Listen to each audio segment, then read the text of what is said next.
nosso tema do mês de março é a graça que faz alegrar. E eu quero pensar nessa manhã sobre esse tema, faça a terra se alegrar.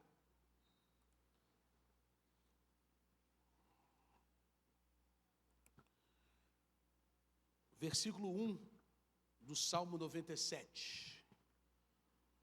O Senhor reina, exulte a terra e alegrem-se as regiões costeiras. Ponto. E que o Senhor, nosso Deus, abençoe as nossas vidas sempre que lemos as Sagradas Escrituras. Amados, a Bíblia nos ensina que Deus é o soberano de toda a criação. E quando Ele reina, a terra se alegra. Mas como podemos, como filhos de Deus, contribuir para que essa alegria ela se manifeste no mundo? Porque nós, como detentores desta graça dada por Deus para a sua igreja, e se dizemos que Deus faz a terra se alegrar, como é que nós podemos expressar isso de maneira pública e objetiva para as pessoas que ainda não entenderam esta graça? E eu quero explorar de maneira muito rápida e prática 5 maneiras de fazer a terra se alegrar. E a primeira maneira é que nós devemos proclamar o reino de Deus. Então, a primeira parte do versículo que lemos diz que o Senhor reina. Então, a verdadeira alegria da terra, ela vem do reconhecimento da soberania de Deus. E quando nós proclamamos que Deus reina, nós anunciamos a verdade que traz esperança e traz transformação. E aqui é o cerne do Evangelho. Porque o anúncio que nós temos que dar, que temos que trazer para as pessoas, é que há uma esperança, que há uma vida de transformação. Mas durante muito tempo, a igreja esteve mais preocupada em trazer uma palavra de juízo para as pessoas que estavam lá fora, do que uma palavra de esperança. Porque é muito mais fácil julgar as pessoas do que amar. É muito mais fácil condenar as pessoas do que dizer para as pessoas que Deus, Ele trabalha nesta transformação. Que Deus tem prazer nesta transformação. Então, como igreja, nós devemos compartilhar esse evangelho, declarando que Cristo é o Senhor sobre tudo e todos, e que nós precisamos fazer com que este reino, ele seja proclamado em cada ambiente onde estamos inseridos, mas de forma amorosa. Nós precisamos refletir essa soberania de Cristo através do amor. Então nós só vamos fazer a terra se alegrar quando nós proclamarmos que Cristo é a esperança para o mundo perdido. Que Cristo é a transformação para o mundo perdido. E não que Cristo é a condenação para aqueles que não aceitaram o Evangelho.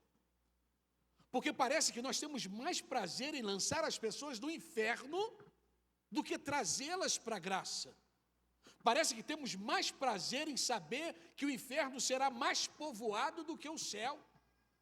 Parece que temos mais prazer em levar as pessoas a uma condenação, ainda que a Bíblia diz que Deus não tem prazer na morte do ímpio, mas parece que nós temos prazer em ver as pessoas caminhando a passos largos para longe de Deus.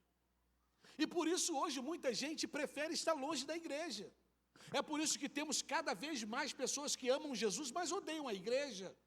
São chamados de desigrejados porque não conseguem e não entendem, e é verdade, porque nem eu como pastor eu não entendo como nós podemos ter sido alcançados por esse amor, como nós fomos alcançados por essa graça, mas quando chega na nossa vez de manifestar a graça, de manifestar o amor, nossa manifestação é de condenação. E ainda queremos que o outro se alegre.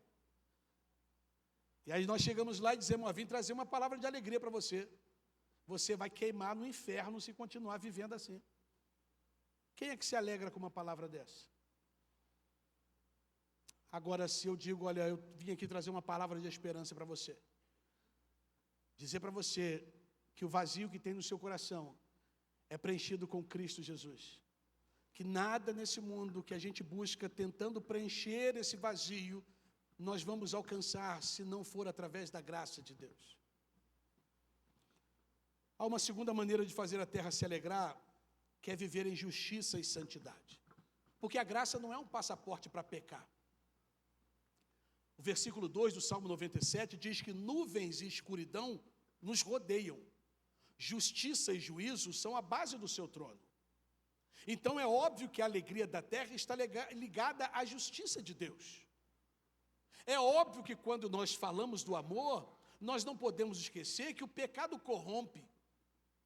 Nós não estamos dizendo que o pecado não entristece a criação.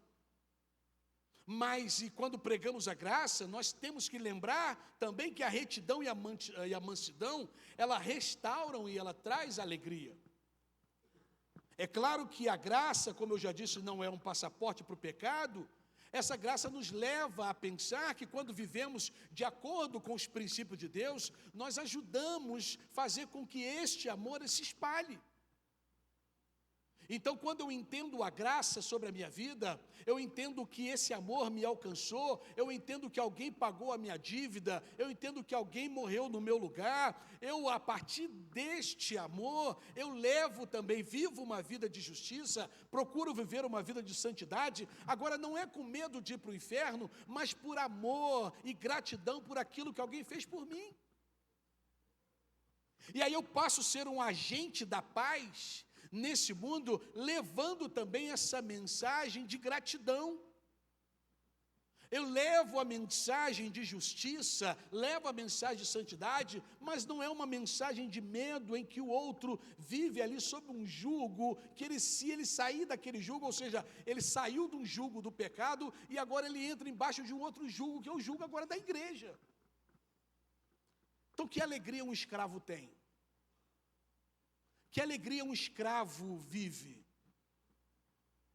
Mas quando ele entende que agora ele não é um escravo, diz a Bíblia, o Senhor falou sobre isso, que agora vocês não são mais meus servos, vocês são meus amigos. Que agora nós temos um relacionamento de amizade com o Senhor, de intimidade com o Senhor, e que essa amizade e essa intimidade fez eu compreender esse amor por mim, porque eu não merecia de verdade esse amor, mas Ele me amou. E eu aprendo uma terceira coisa, quando eu penso sobre fazer a terra se alegrar, que é o fato de louvar a Deus com gratidão. Ainda dentro do Salmo 97, agora no verso 6, diz: os céus anunciam a sua justiça e todos os povos contemplam a sua glória. Então a criação louva o Senhor e manifesta a sua glória. E como filhos de Deus, nós devemos expressar essa gratidão, nós devemos expressar essa adoração, pois isso traz alegria ao nosso coração e influencia o mundo ao nosso redor. Então, quando nós louvamos a Deus, nós espalhamos a luz no meio da escuridão.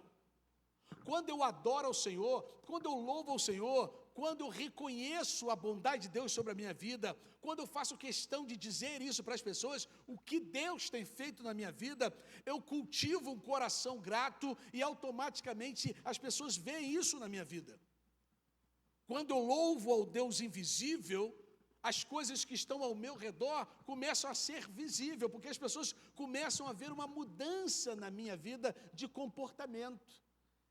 As pessoas começam a dizer: puxa, eu quero isso, eu quero esse Deus, eu quero essa vida, porque houve uma mudança significativa na vida de alguém que só vivia triste, alguém que só vivia cabisbaixo, alguém que só vivia depressivo, mas que entendeu essa graça, e esse alguém agora vive uma vida de alegria, vive uma vida de adoração, vive uma vida de regozijo. Então aquela pessoa, ela começa a ser impactada por esta graça, e ela começa a impactar a vida de outras pessoas.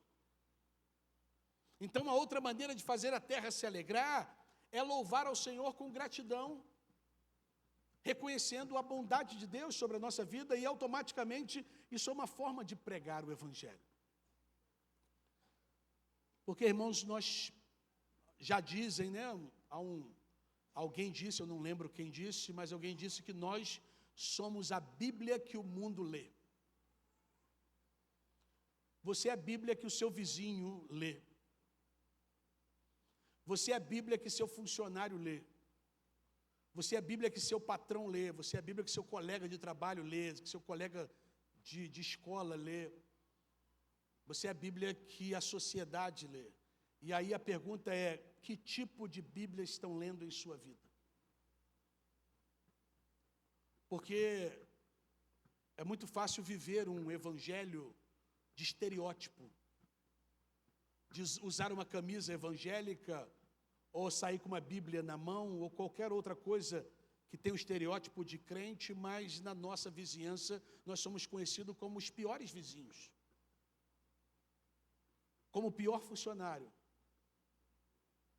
Como muitas vezes eu sou indagado por um empresário crente que diz, pastor, eu prefiro contratar gente não crente, porque são os crentes que me dão dor de cabeça na empresa. E aí, como é que nós conseguimos impactar a vida dessa pessoa com o evangelho, se ela está lendo uma vida e diz, não, para ser crente igual esse, eu não quero ser. Para ser crente como fulano, eu prefiro ficar no mundo. E é importante a gente lembrar que alguém vai pagar essa conta.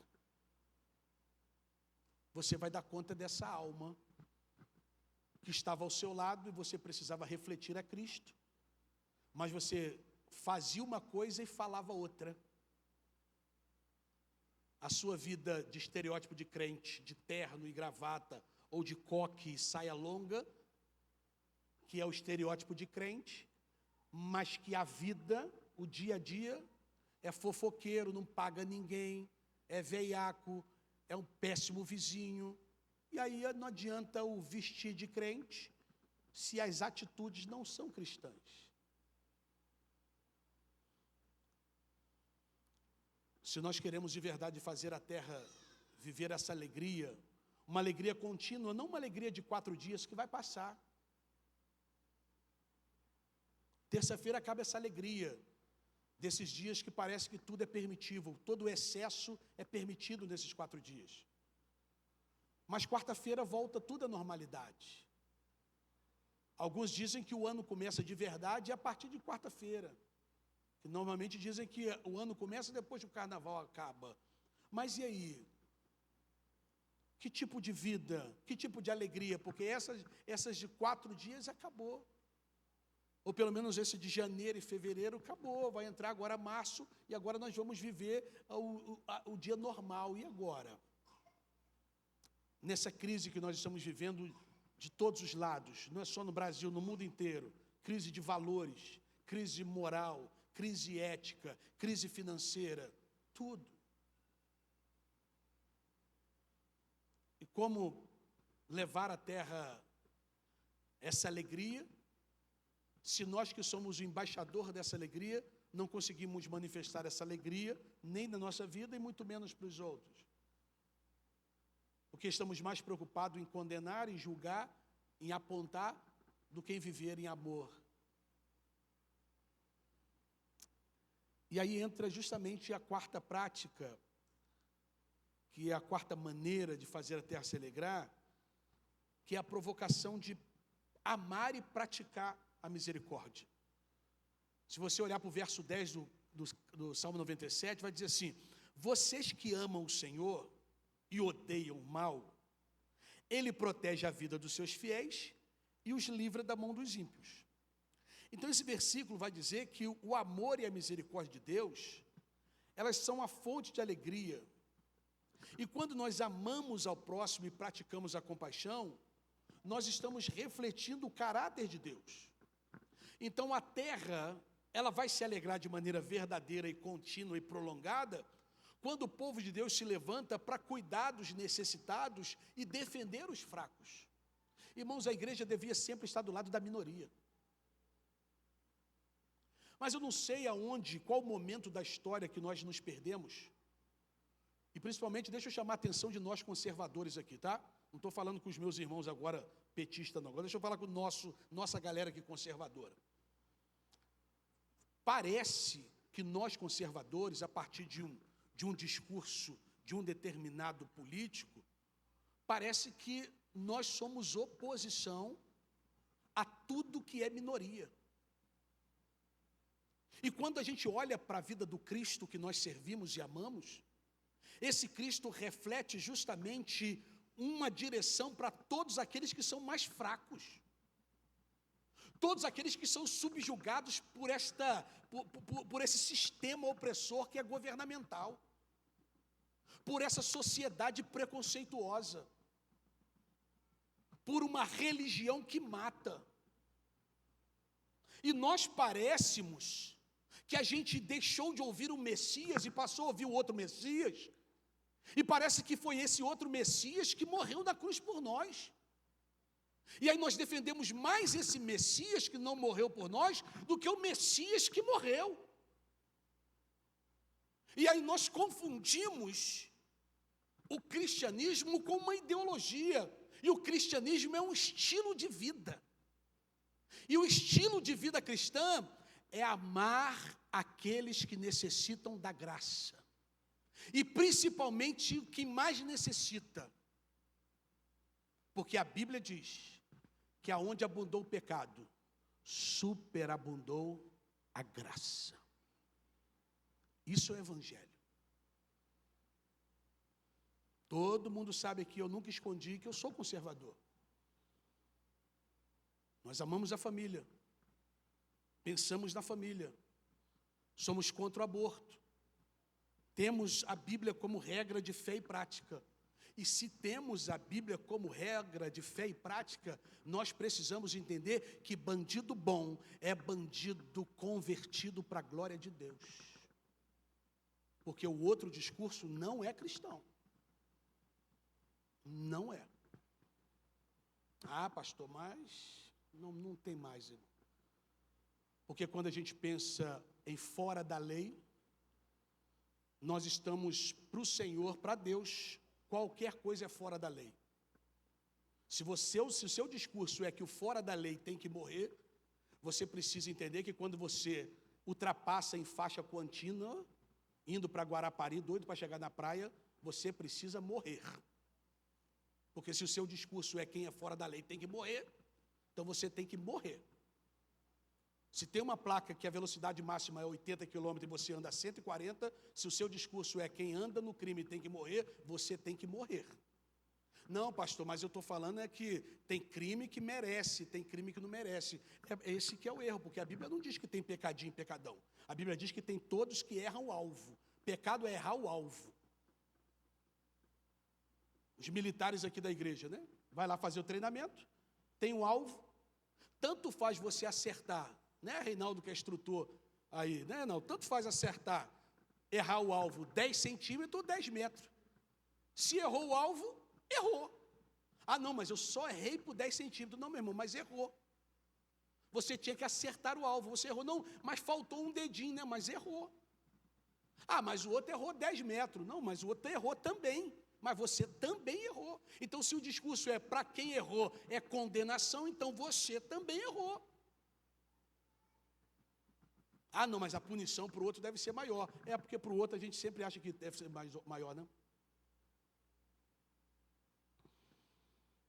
Irmãos, a hora que a igreja do Senhor aprender o que é misericórdia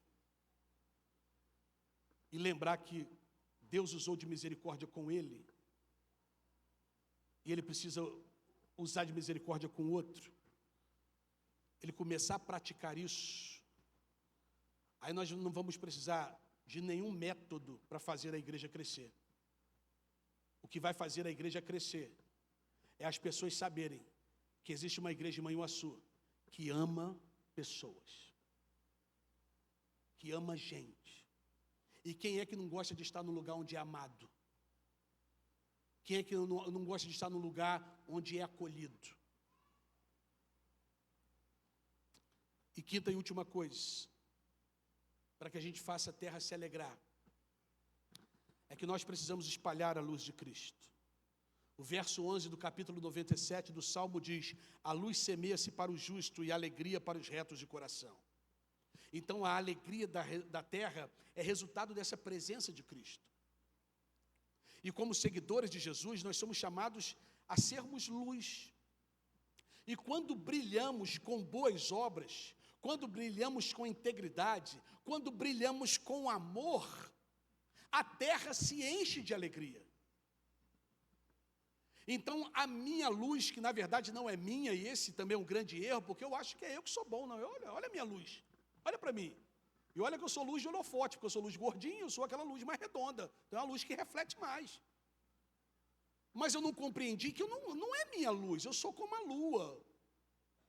E pelo meu formato, lua cheia. E aí eu entendo que como lua, eu não tenho luz própria. Eu reflito, assim como a lua reflete a luz do sol, e quando eu olho para a lua brilhando, eu estou vendo a lua que parece acesa da luz dela, mas na verdade ela está refletindo a luz do sol. Então eu compreendo que a luz que olham em mim não é minha, a luz é de Cristo. E se essa luz é de Cristo, eu não posso, como não é minha, deixar de fazer com que essa luz brilhe para outros. Eu não posso tomar essa luz como minha, e como é minha luz, eu vou dizer para quem deve acender ou para quem deve apagar. Não, a luz não é minha. Quando a luz não é minha, eu não escolho para quem acender. Eu não escolho quem iluminar, porque a luz não é minha. Onde eu chego, essa luz vai ser iluminada, porque é a luz de Cristo. Nossas palavras e atitudes precisam refletir essa luz que não é nossa. E eu concluo, finalizo dizendo que se queremos ver a terra se alegrar, então precisamos proclamar o reino, viver de justiça, louvar com gratidão, praticar a misericórdia, espalhar a luz de Cristo. Porque a verdadeira alegria, ela vem do Senhor e se manifesta quando o seu povo vive de acordo com a sua vontade. E aí, eu queria fazer um desafio para você nessa semana. Que você escolhesse uma dessas áreas para aplicar de forma prática nessa semana. Essas 5 áreas, escolhe uma. Proclamar o reino. Fala do amor de Deus para alguém, mas fala do amor. Viver em justiça. Louvar com gratidão. Praticar a misericórdia. E espalhar a luz de Cristo. Escolha uma dessas 5 áreas, como um teste, um treinamento, uma capacitação, nessa semana, que você vai experimentar a graça que faz a terra se alegrar. Amém, irmãos?